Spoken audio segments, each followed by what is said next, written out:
of our people believe they African American. A lot of our people believe they black. You don't got black skin, and nobody brought you on nobody's slave ship. So why y'all sitting up here, like I said, the reason why our people in the predicament they're in, you look at these neighborhoods around here, and you see a lot of decay, a lot of abandonment, you see a lot of poverty out here. You know why that is? You know why it is? Because our people have accepted that they're black people. And once you accept that you're a black person, that means you've accepted that you don't exist. We've reached a concerning point in the pretending ADOS FBA delineation movements that are occurring in America. There was a Aboriginal, original Black Indian, Black American conference festival that they had recently in Georgia, where they cosplayed Indians wearing costumes that they bought from AliExpress or Temu to say that they were not African and that they were Indians. Now, there's a difference between this. Living my best life. We ain't going back and forth with you natives. We ain't going back and forth with these natives. And this.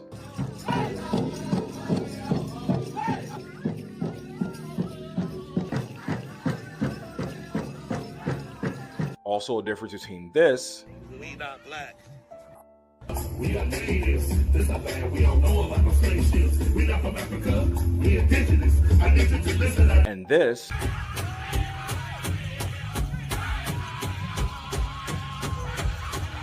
Definitely a difference between this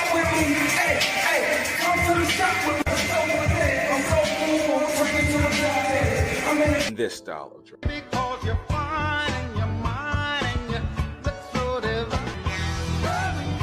The scariest thing is that these people are cosplaying Native Americans who are, one, alive and well, two, have their tribal names, their tribal customs, their languages, their dances, their music, and are still here today. Three, are Black American people dancing to hip hop, Black American music, doing Black American dances, sound like Black Americans, wearing fake headdresses and Native American costumes that they bought online to say that they're not Black African, they are Native. And the worst part is the people who perpetuate this lie and this like ideology usually look the most West African. Everybody in this clip talking about they're not African look the most African. Now, Afro-Indigenous people definitely exist. They exist in America, North America, South America, the Caribbean, Central America. They exist. I would never deny that. But those who are descendants of those who may have procreated between Africans and natives, they know what tribe they come from, because all natives have their history, they have their language, they have their tribes, they have maps of what their tribes were, not made up tribes, not made up history. The revisionist history that these people are perpetuating online is scary. It's scary. I'm starting to believe this is a form of mental illness, like 100% a form of mental illness to cope with the fact that we are the descendants of formerly enslaved people that come from Africa. I also think that due to the construct of colonialism and oppression and Jim Crow and everything else in this country, and America being at the forefront of the world for the last century, and Black Americans being an oppressed group in that within that country, I think that the Native Americans that we learned about in history and the Africans that we learned about in history are both conquered people who were savages, who didn't accomplish anything. But we know that not to be true. We know that Native Americans had an advanced civilization and society here. There are drawings of the original Europeans that came here and described how their cities and things were set up. There are several mounds in America that are their pyramids, structured mounds that were a part of cities. The Africans in West Africa were an advanced civilization and society. But because we're not taught about the advancements of West Africans, and because Native Americans are taught as savages, I truly believe that this delineation movement or this craziness is to say, oh, okay, we're not natives because they're not shit, and we're not African because they're not shit. We're from here. We've been here. It doesn't make any sense. It doesn't make any sense. And those of you who are saying it with your full chest, like I said, look the most like descendants of West Africans. the most. This extreme minority within the Black American group. They're an extreme minority. And I even only made these videos the last couple of days because I feel like their videos are getting the most views and the most traction online. And I'm like, is this the CIA? Because now everyone in the world is associating all Black Americans with the FBA, the ADOS, and the original Aboriginal Pretendian movement. And that's not the scenario for all of us. And the FBA movement is a scary one because the actual term foundational Black Americans makes a lot of sense, especially in a country where the original inhabitants of the country, the original Black inhabitants of the country they have to coincide with Black immigrants. So you wanted to say, okay, no, I'm foundational Black American, I'm Black American, and that's where I'm from. But that movement has turned into a xenophobic, quite frankly, white nationalist, MAGA-esque type of movement. It's like the flip side of white nationalism. And so all of these movements that are super exclusionary are very extreme. And it's all the talking points are extremely neo-Nazi, fascist, racist, xenophobia. I can throw out all the words that you guys sound like. It's getting scary, bro. It's getting scary. And I feel like these videos get the most traction. And I think it's by design because there's no reason I'm opening my app and I'm seeing Black people that look like Trevor and them from Houston wearing a fake Indian costume, and then somebody in their car in Brooklyn talking about, oh, Africans don't got hair. What? What are we talking about? I gotta go, bro. I gotta go. Don't overcomplicate things. Master your mind. That's where the real power is. Logic is the root. Emotion is the direction.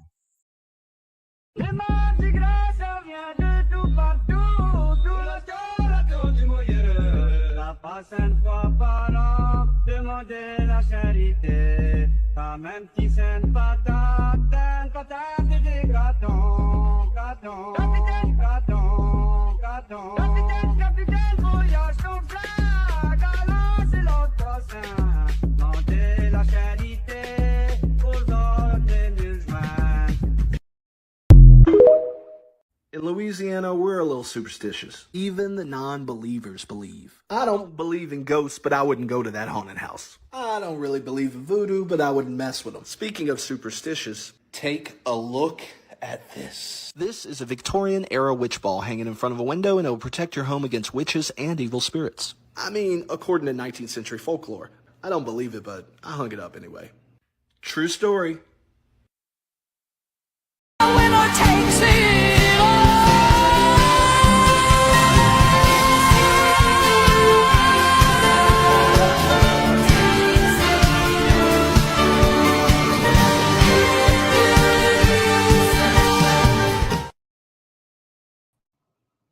Greetings and salutations, divine, all blessed, peace and love, joy and prosperity, honor and respect, honor and respect, honor and respect.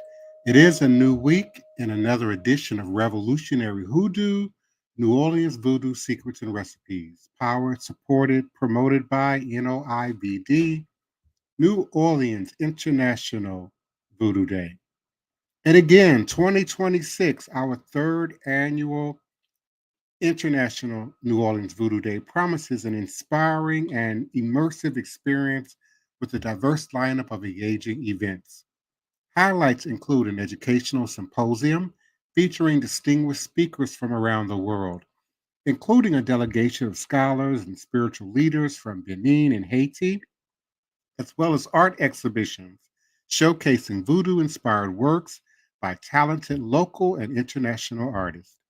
The event will also feature a children's program and an Afroecology exhibit exploring the sacred nature of plants in voodoo, their role in spiritual practices, and their connection to our ancestors.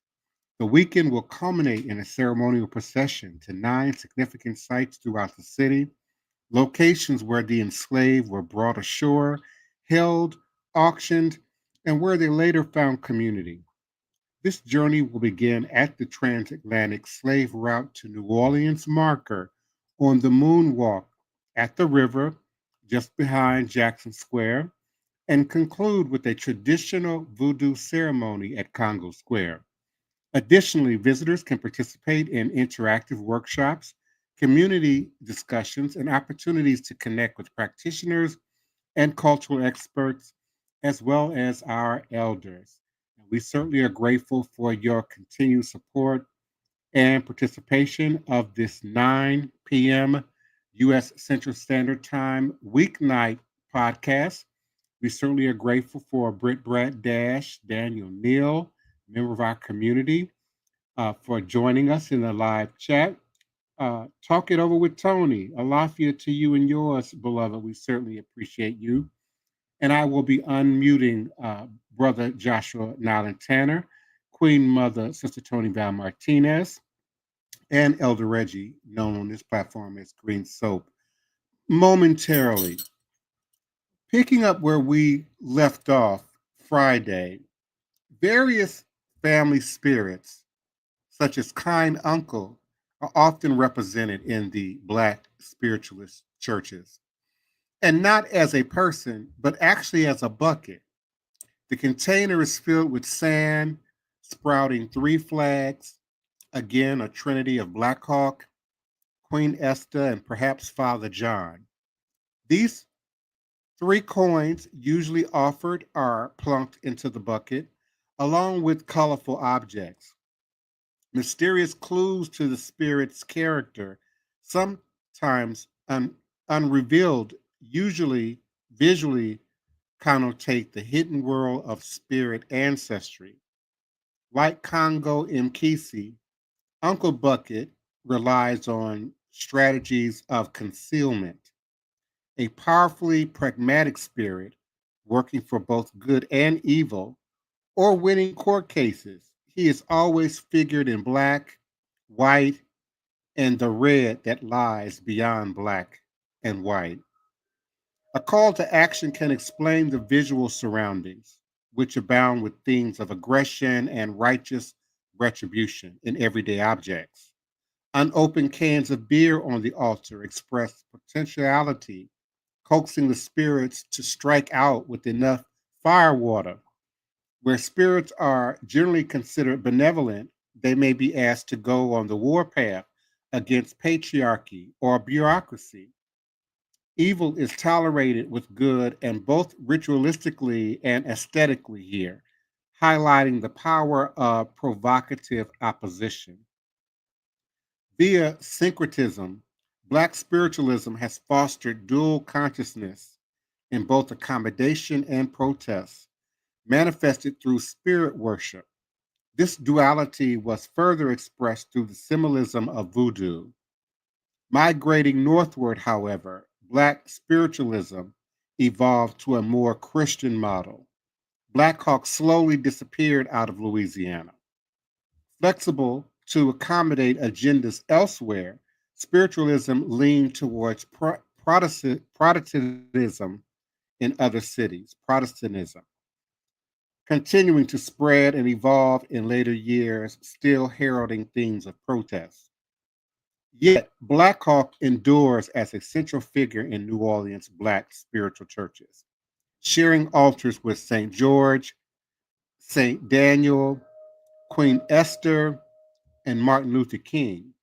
And while some regulate spiritualism to merely a system of magical therapy, providing private counseling rather than worship, the uniqueness of New Orleans and its spirit worship must be considered as a large part of its success. Given New Orleans' historical context and its established receptivity towards spirit worship, the original model of Black spiritualism could not and did not thrive anywhere else.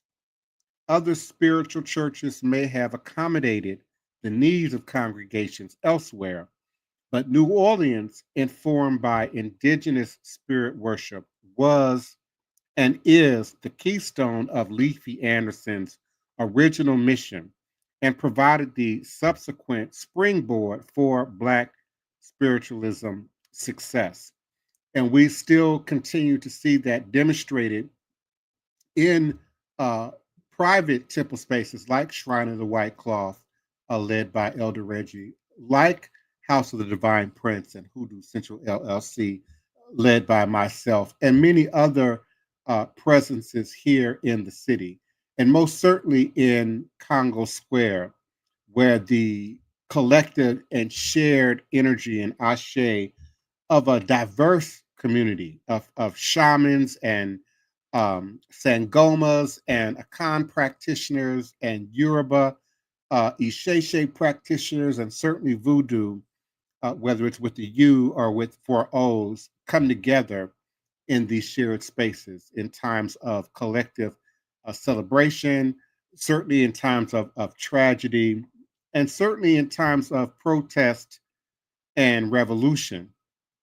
And I want to certainly bring in my beloved co-host, Brother Joshua Nylan Tanner, my wild man for Black Hawk Voodoo, my first temple priest, and my bodyguard, our beloved Queen Mother, Sister Toni Val Martinez, sister wife and community activist and leader, and our beloved Elder Reggie Green Soap.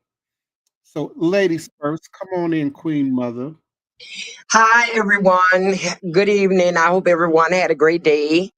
I had never heard about Uncle Bucket. When you was reading about that, I was like, what? Because I've seen buckets in some odd places described like that on people's porches and stuff.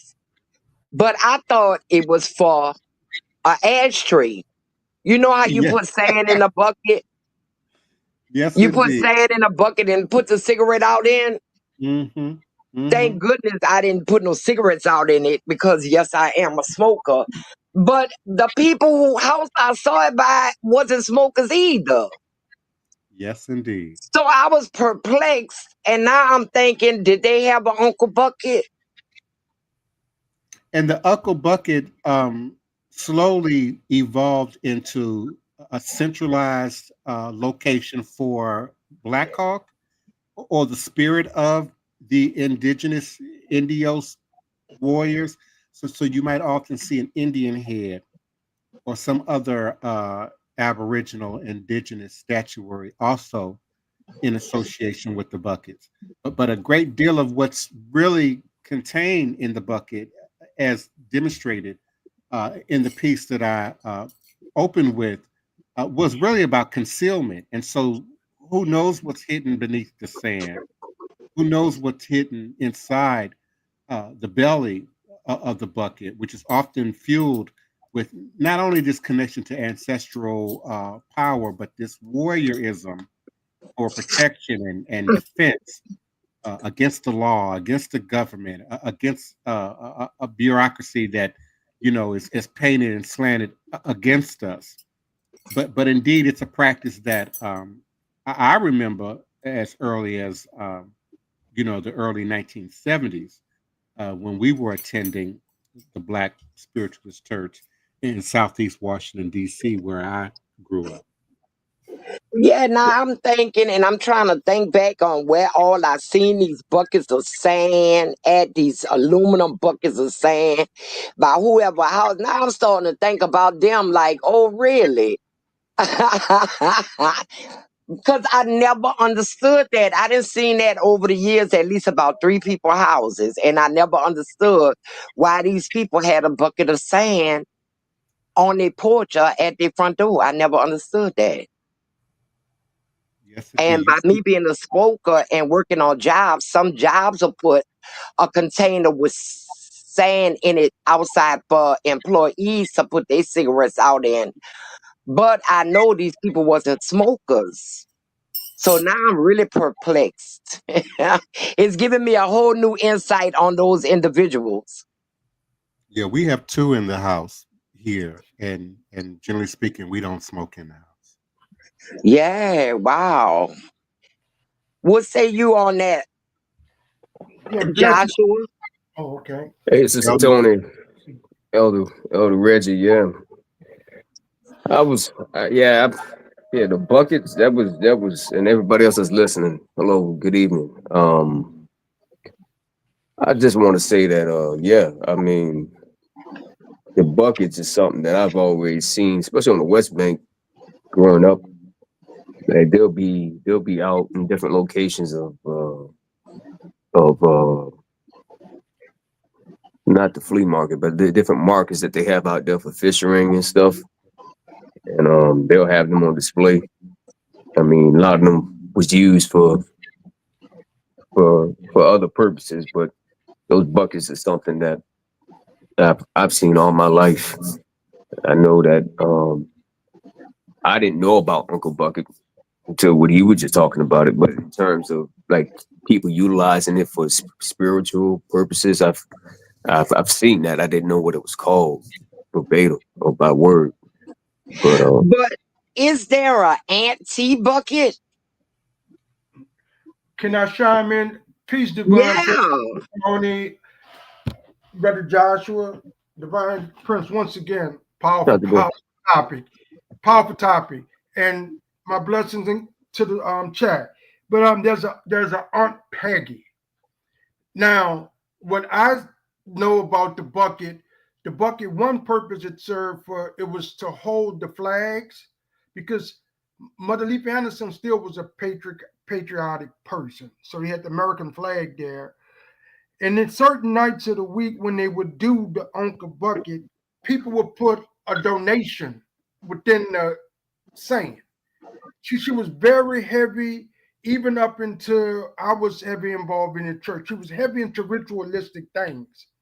And so when she would go into spirit, and she would, let's say she in spirit with Black Hawk, Uncle Bucket, Father John, Queen Mother Esther, they was in dialogue, like I said, like in a seance. And so there was speaking, and there was things that was being told, and she would manifest it. So those buckets, like I said, once again, sometimes they would do rituals, and people would put coins in the bucket. No. I wanted to add that, well, especially within spiritual church. Yeah, do they have an auntie bucket, Elder Reggie? No, Auntie Peggy. What is that? Auntie Peggy was a spirit. So Okay. if you understand spiritualism, see, Uncle Bucket was a spirit also. Some people say it was Manuel Musa because of the gold of wealth. This spirit told her as she created the bucket, it would bring forth wealth or abundance. And the Auntie Peggy was the same as like spirit to bring forth that. Auntie Peggy was just a nurturing type spirit that would ride her and to give messages to the church, or to give lessons and teachings to women who was going through crisis, who needed independence. Because now we're talking the 1920s. We're talking, that's the period of heavy poverty and all these type things. And the spirits were coming on her to give inspiration to people in general. Yeah, and heavy Jim Crow too. Yes. I just want to say too, man, that I do want to reiterate that video that we heard earlier. There is all kinfolk all skin folk ain't kinfolk. So I think a lot of people, the guy was talking about the FBA movement and just about all what's going on with the pretendians and people that are not under the knowledge and understanding of who they are, and they're masking as things that they're not. I would say that doesn't speak for all people. That do speak for some people that demonstrate in that way, but those who demonstrate in authentic practice and those who demonstrate authentically and spiritually connect with that. Just like we're talking about right now with the Black Spiritualist Church, there are people here in New Orleans that have bloodlines that's tied to indigenous Liji of this country that we call America, that practice these practices and have led these practices from out of oppression and out of struggle and through to present day. And I think that we got to be careful with painting that brush that way. We got to be just be mindful of how we are demonstrating and making sure that we're carrying ourselves forward in a very pure and authentic way. Yeah, and that's in whatever you do. Please be Yeah, Brother authentic. Josh, I'd like to chime in on that. Yeah. Yeah, but I'd like to chime in on that because what you are saying, it cut both ways. Some of the brothers and sisters who saying they're Native American, no African blood, the ships never arrived. Some of that stuff, when it swings back to people who are doing their genealogy and know they have African roots, that kind of cut hard that way.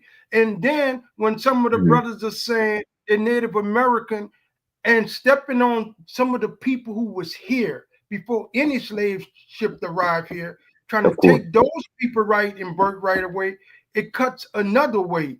Now, I personally, I watch a lot of TikTok, Instagram, like everybody else. I don't see a lot of the people that they want to call machismo and give these negative names to. I don't see these people making a lot of videos derogatory toward Africa, the African slave trade, and none of that stuff. It seems to be, as you said, skin folks. The people who are walking around with the same color skin is doing the most divisive rhetoric that's out there. And that's all I wanted to add to that. And you're right. You're right. I see very few TikToks or reels.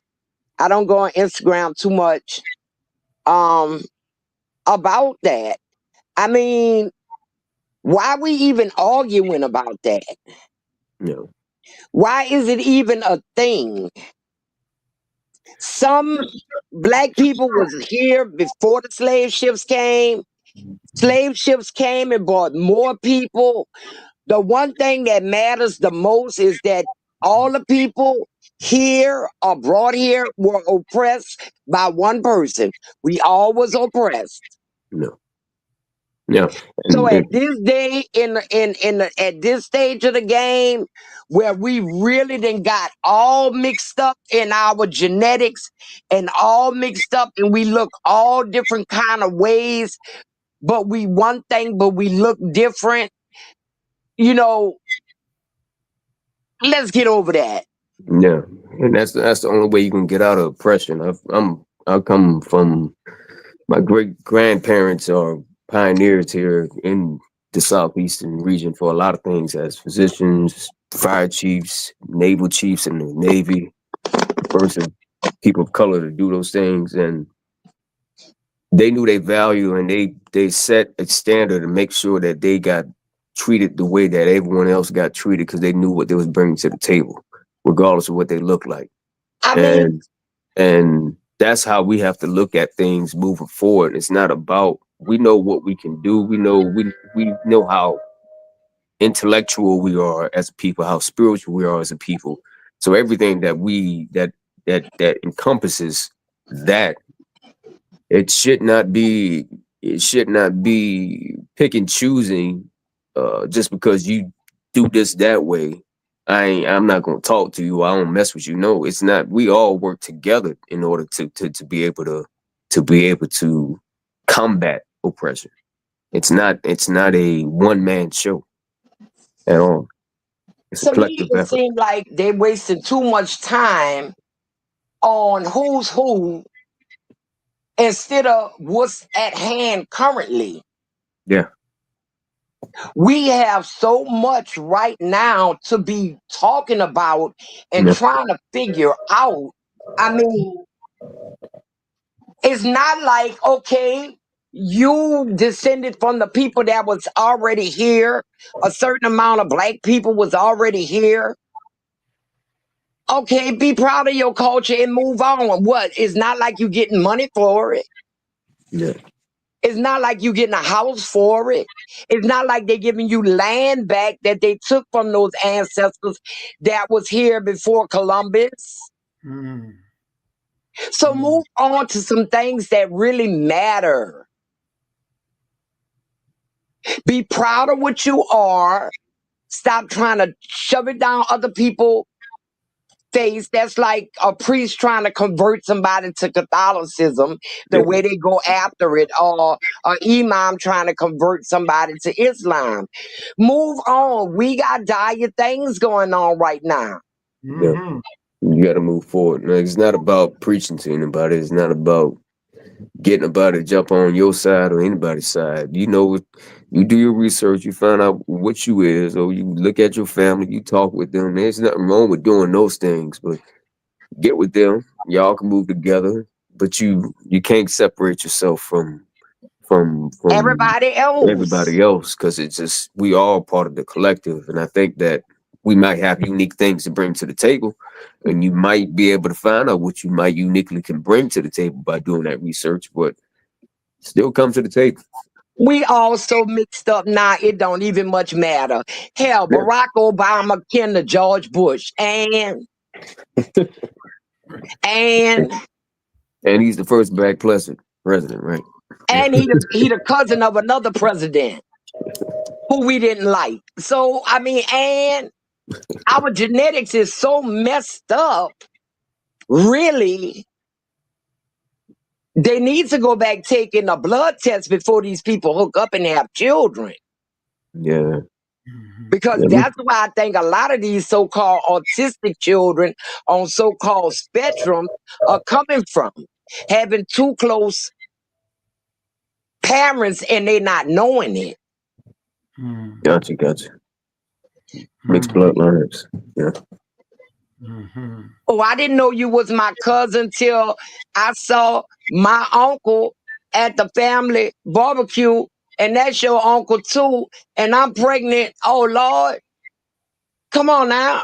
Yeah. It used to be a time you couldn't get married without taking a blood test to make sure y'all wasn't too closely related. But now I don't even think they did that, because when I got married the last time, they didn't do it, but they did the first time I got married. And they had some years in between that, because they had 2 and 3 up in between that. But by the time I got to number 4, they wasn't requiring a blood test. So, Well, I mean...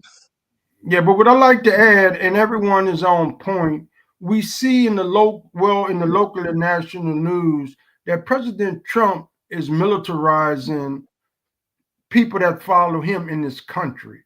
Right now, basically, Washington, D.C. is under siege by the National Guard, police, and like you said, all the infighting, because all this stuff is coming, as Josh said, all skin folk and kinfolk, but it's coming from people who look the same.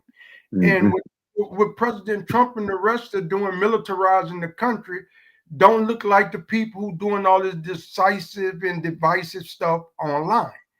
And so we got to wake up and see what's really going on. Yeah, he's playing the chess be move. in mess that don't make no sense than to be in something knowledgeable. It look like that's gonna help them, because here's the dangerous part about that DC thing. Only Congress has control over Washington, D.C. And Congress didn't call in those troops, but Congress didn't stop Trump from doing it. So what does that tell you? We have no Congress. We have nothing but a regime, like a Nazi regime in this country. And every day is something different, it's something different, it's something different. Now, I talked to a guy who live in D.C. He told me all the places he went looking for the homeless people, because he knew the homeless people was there. He said they all gone. He said he don't know where they went. He can't find them. He didn't see no buses or nothing with them being rounded up on, but he don't know what happened to them. But he said they gone. He told me about some park place where they all hang out. He said not a one is there. Where did all them homeless people go in 24 hours? Yep. Did they go underground in the sewers? I mean, he said they're not there, and he gonna get back with me tomorrow and let me know the lowdown on what's going on. And if he could find homeless people, he on the hunt for homeless people. And I hope they are right. Huh? Yeah. He said, he asked me, you what you But think happened to them? I said they was deported. Mhm. And a lot of those people have mental illnesses. A lot of our homeless aren't just homeless because they can't pay bills. They have mental illnesses that keep them from functioning to the degree where they can do such things as maintain a house. Yeah. Mhm. And Trump made the statement he was going to give them a place to stay. My thing is, if they had houses in D.C. where they could stay, they wouldn't be homeless before today. Mm-hmm. So where you housing them at? Yep. It's a lot going on. It's a lot we have to do. It's a lot of things we have to look at differently and put our priorities straight. And to me right now, infighting amongst people of color is definitely not making no sense because we the ones that's under attack. Mm-hmm. Yeah. Mm-hmm. Mm-hmm. I agree. Very powerful statement. I know we ran out of time again, and Divine Prince brought up a good topic, and it kind of morphed into something else, but we living in real time right now, and I understand that modern time and things have to get touched upon too. But I like to close us out. But before I do, it's the announcements I like to make, please. August 15, 10 a.m., as the Monica shows on the site here, we have the 1866 Freeman's marker unveiling. And on August the 23rd, we're doing a collective practitioner prayer for the country and for people in general who are going through things. We're going to try to bring our collective mind, conscious, and spirituality together to do some heavy lifting at this time. With that, I like to say, lest we forget, the spiritual medicine of voodoo brings healing and relief from the shackles of slavery that bind the master and the slave to the same chain of social division. We must continue to march forward for righteousness. With that, I say thanks, everyone. Thanks, everyone in the chat for always coming out supporting us. We love you. Ashe, ashe, ashe. Odabo and AYIBOBO. Good night, everyone.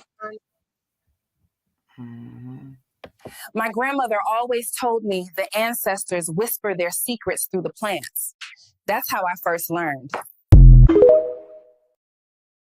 Add sugar, olive oil, essential oils, a bay leaf, and don't forget the petition.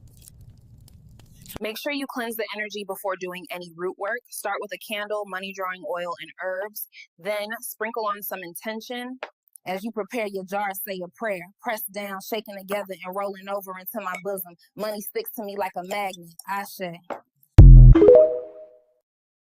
To close out, I'm going to talk about the spiritual practice of Winti, Afro-Surinamese spiritual practice. So Winti came to be among the Maroons around the 18th century as Morfan, Bakongo, and the Akan forced migrants started to run away into the rainforest. It's based on 3 principles. The first one being the belief in Tata Anana Kediampong. Kediampong coming from Akan Trediampong, and Tata coming from the Bakongo. Second, the belief he left the world to be governed by different Winti in a hierarchical system, with Aisa or Asasiya in Akan being the overlord of those deities. The third is a belief that you can be possessed by one of these spirits, specifically Ampuku, which in itself derives from the Kikongo word Ampungu, which means powerful. Winti priests have been noted in their ability to cure many diseases, especially if they might be caused by internal conflict or stress, leading many doctors to advise their psychosomatic patients to go and see a Winti healer. And many believe Winti Caribbean and African healers might have the cure to some mental illnesses. Make sure to follow and like.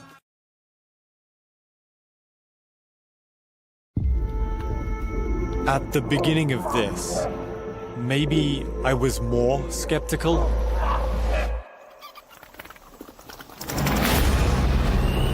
As the days have gone on, I'm not sure what I think anymore. I felt that maybe it wouldn't affect me if I personally didn't believe in it.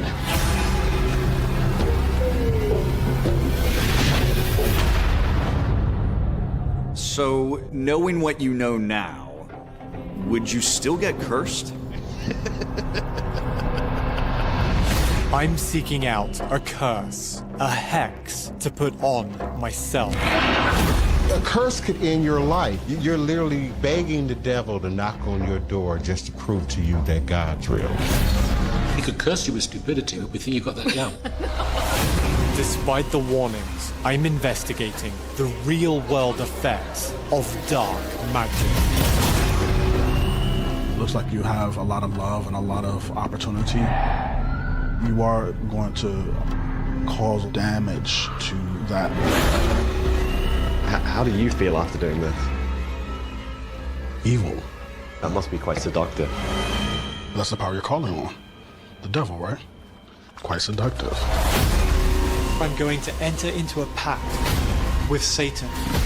Señor Satán, Lucifer, presentamos a este hermano. Con tu fuego purifica. Wyong is pretty much the epicenter of all black magic. People are very scared to even talk about it. Y'all better not call me at 2 o'clock in the morning talking about this man is dead. I don't want to hear that.